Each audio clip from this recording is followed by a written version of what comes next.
Hello everyone, welcome back to my channel Tutelage A Guide to Learner. Here, this is Sriparna.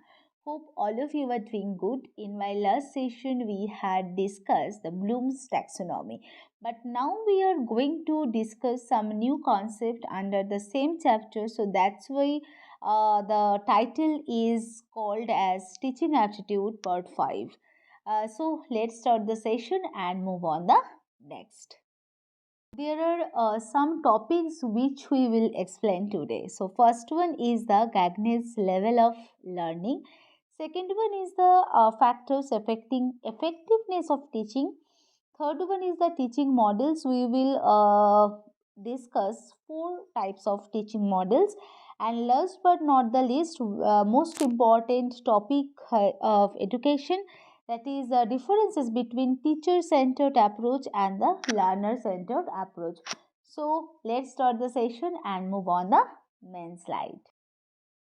So here this is the Gagne's 9 levels of teaching. Gagne's book The Conditions of Learning, first published in 1965, and which identified the mental condition for learning.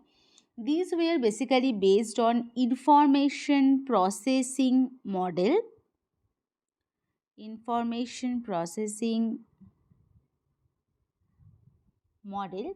of the mental events that occur when adults are presented with various stimuli. It is also known as Gagne's 9 conditions of learning, or Gagne's 9 events of instruction, or Gagne's taxonomy of learning. Okay, so let's start the explanation. So the first condition or instruction for effective learning of students, which is gaining attention. Okay.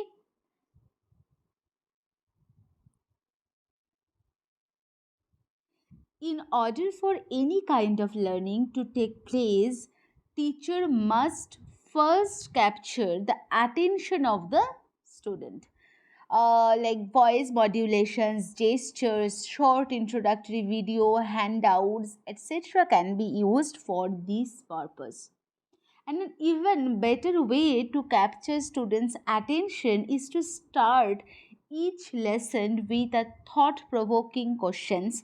Curiosity basically motivates students to learn. So the first and foremost condition of effective teaching, according to Gagnes, this is gaining attention or the reception. Now, going to the second point, informing learner of the objective. Okay, so early in each lesson, students should encounter a list of learning objectives. Basically, it initiates the internal process of the expectancy, and which helps motivate the learner to complete the lesson. So that's why teacher should inform them about the objective at first of what they are about to learn, so that their interest will be developed. So now going to the third point, this is stimulating recall of prior learning or the retrieval.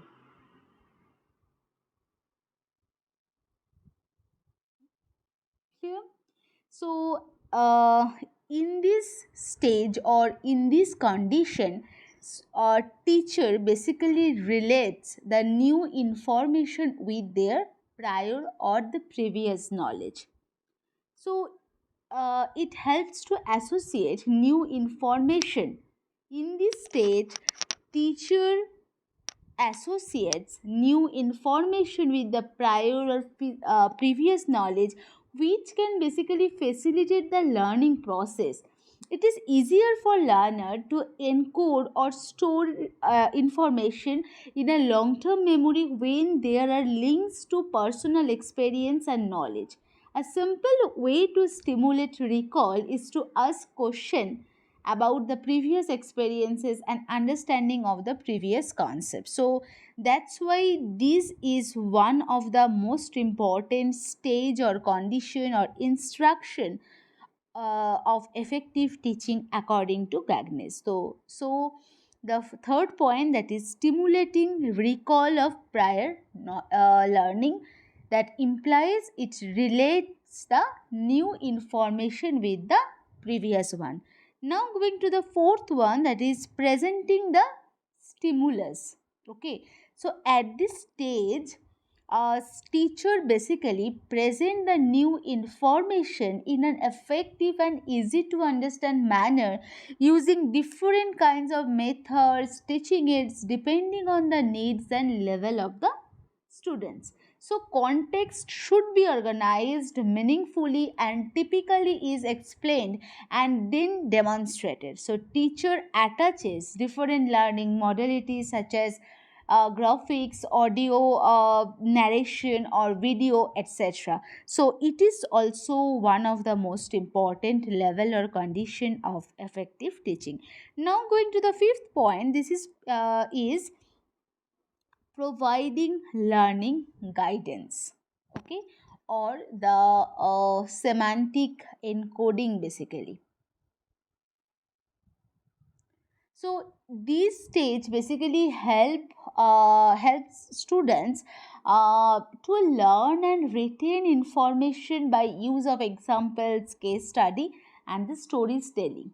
So we have already told that thing. It helps learners encode information for long-term storage.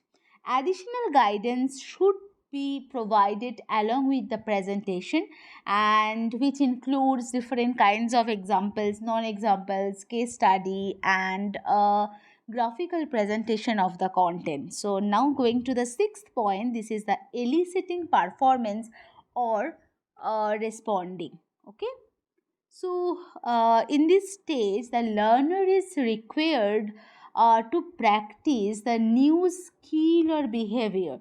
So, elicit performance basically provides an opportunity for learners to confirm their correct understanding of the context or the uh, chapters, and the repetition increases the likelihood of retention.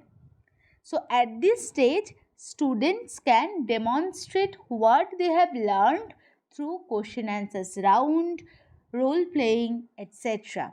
Okay, so now going to the seventh point, that is the providing feedback or the reinforcement. Okay, so teacher provides feedback to students on the basis of their responses and reinforce important points for their clearing doubts and helping in retaining the new information. So as learners practice new behavior, it is important to provide specific and immediate feedback of their performance. Basically, it helps in retaining the new information for long term storage. Okay, so now going to the eighth point, that is assessing performance or again the retrieval stage or the condition. So, in this stage, teacher assess their performance through some test. Okay, so, upon completing instructional modules, students should be given the opportunity to take a final test or post test, and it should be completed without the ability to receive additional coaching, feedback, or any teacher's help basically. So, master of material is typically granted after achieving a certain score. So, in this stage, teacher basically assess their performance through different type of test like final test, midterm test, etc. So now going to the last condition or instruction for effective teaching according to the Gagne's theory. So in this stage, students are basically applying their previous knowledge, their present learning materials in real life situation, and which is a step towards the mastery learning. So in this condition, students basically apply their knowledge what they have learned to new situation and the conditions, and then with practice they will be able to generalize it. That means it uh, so they are applying their knowledge, their learning materials in real life situation. I think Gagne's 9 levels of teaching is clear to everyone. So if you have any doubt on it, please uh, do comment in my comment section. So now going to the next slide. So here we can see again the Gagne's 9 levels of teaching. That is reception, same thing, but different name. Okay. So first one is reception or the gaining attention. Second one is expectancy. Third one is retrieval, selective perception, semantic encoding, responding, reinforcement. Again retrieval, and the last point is generalization. Clear? So now going to the next slide. So here we can see some factors which affects basically effectiveness of teaching. So there are some factors. So first one is educational qualification of the teacher. Okay.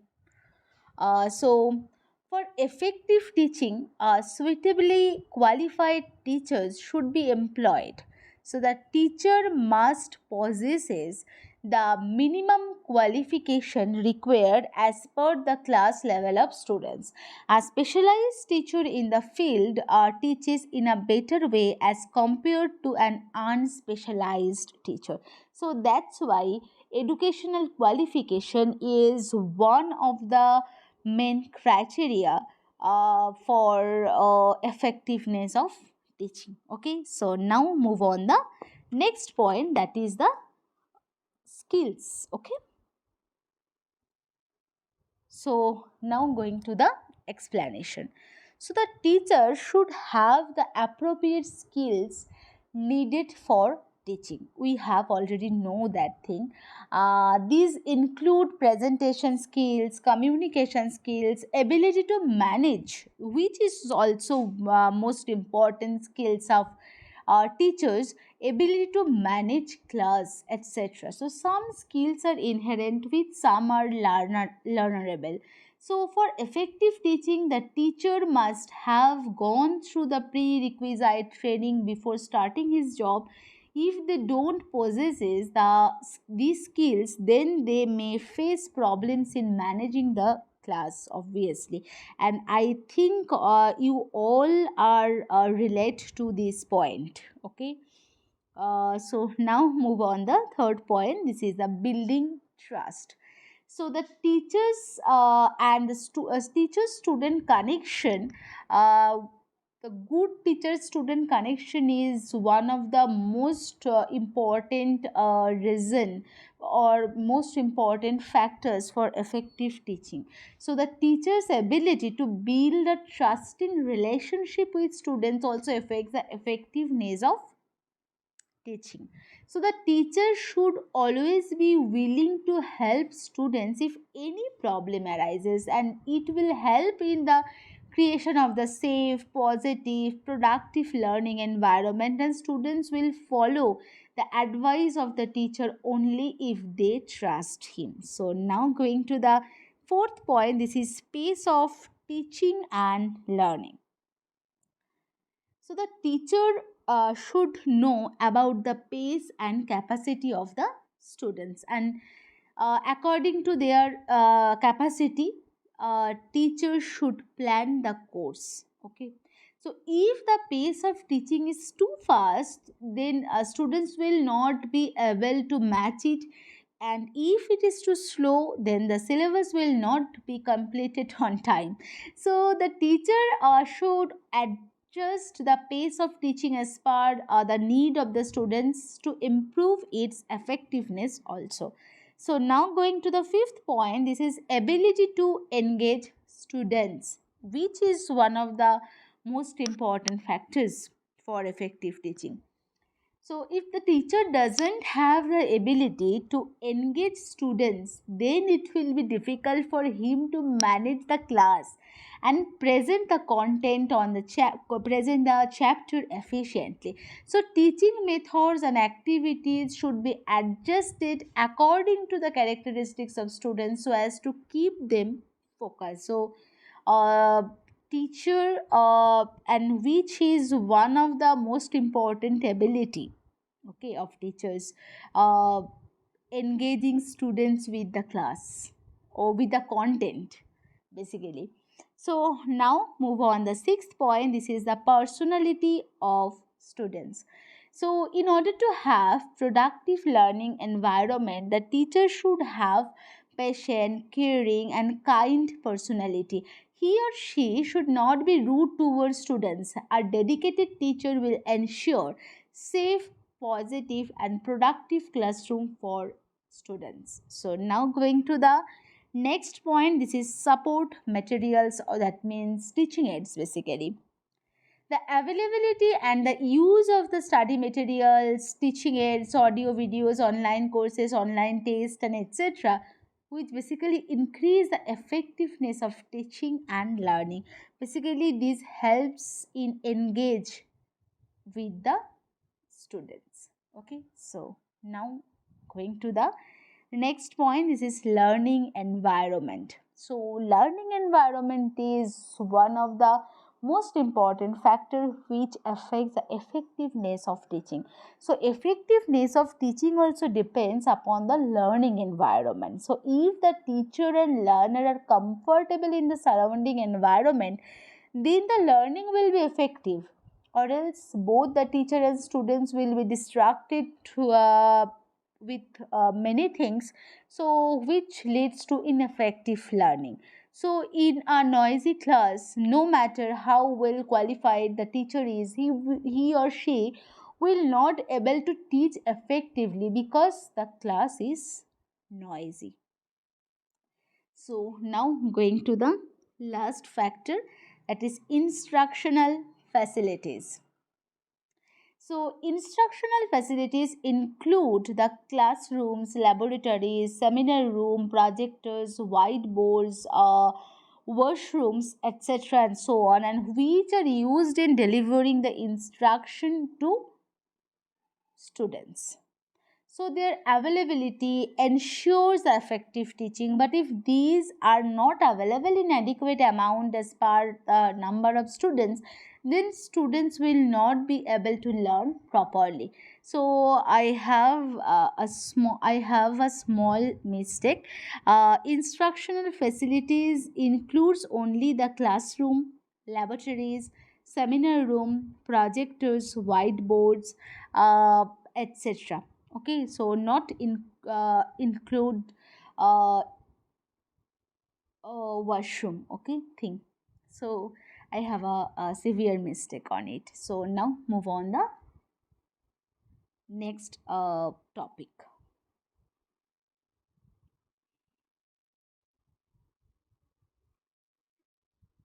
So here we can see some teaching models.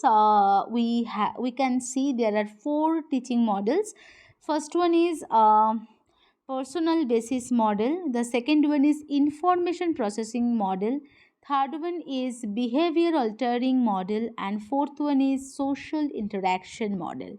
Okay, so Gagne's 9 level of learning is basically based on the information processing model, and we have already told that part. Okay, so for effective teaching, a teacher should have good knowledge of teaching models and should choose the appropriate model, keeping in mind the needs of the students and the subject. These models basically help in boosting interest, creativity, motivation, and innovations. So, different types of models are given as follows. So, first one is the uh, the social interaction model. So, this type of model focuses on the importance of the social relation.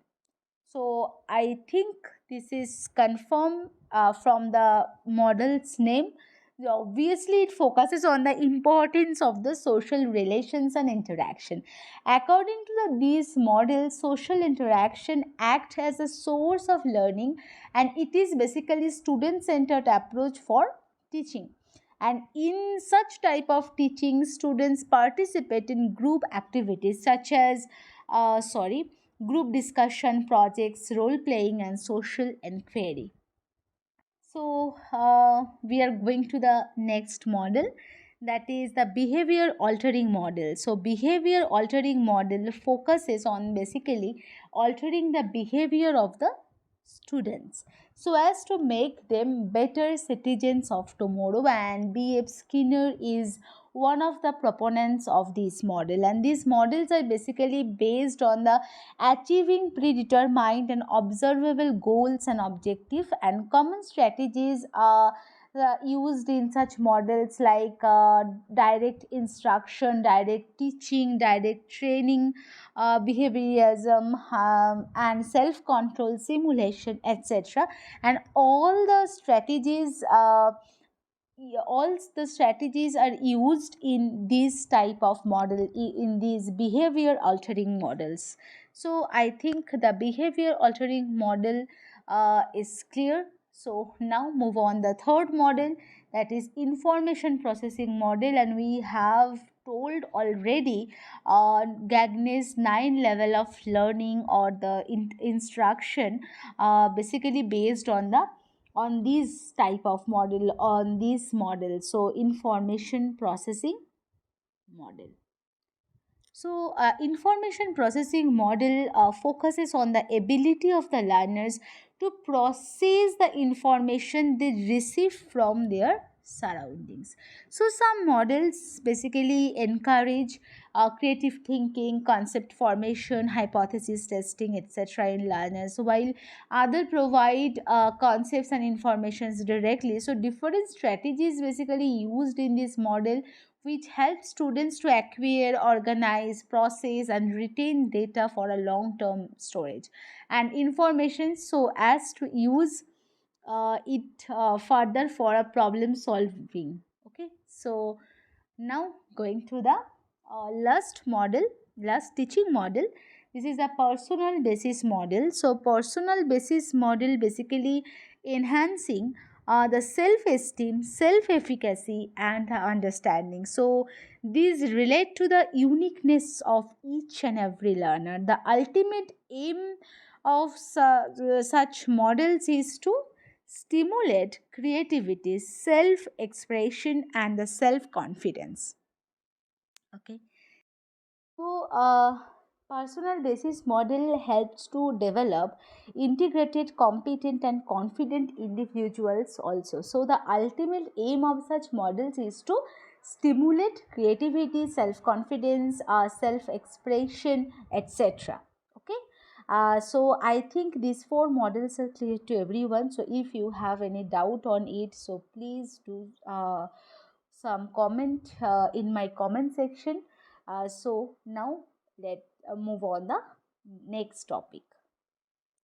So here we can see some differences between the teacher-centered methods and the learner-centered methods, but it's a big mistake of mine. Some are out of screen, so I will attach both slides of differences between the conventional and the modern method in my first comment and my description box. If you need, you can check it, please. Okay, so please bear with me. So now move on the differences. So the teacher centered method, this is a teacher centered methods, and this is the learner centered methods. So teacher centered methods is a conventional approach or method, and learner centered methods is relatively a modern concept, modern method obviously. Now going to the second point, focuses is on the teacher, because the method's name is teacher centered, so obviously teacher centered methods focuses on the teacher. And now move on the learner centered methods, focuses on the learner. Okay, So now move on the third one. In teacher-centered method, students act as a passive learner because teacher delivers lecture to students. So that's why though who act as a passive learners. So now move on the learner-centered method. So student act as a active learner. Okay. This is sorry. 1 minute.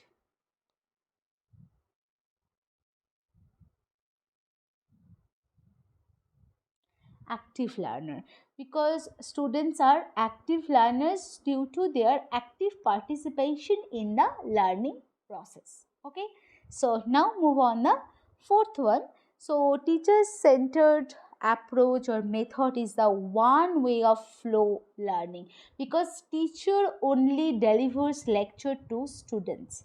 And now going to the learner centered approach, there is multiple way of flow of learning because there is an active participation of learner. Okay, so now move on the fifth point. In the teacher centered approach, learning is evaluated by the teacher.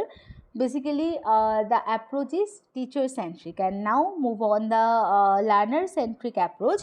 Learning can be evaluated by the teacher, student and the peer groups also. So now move on the next slide.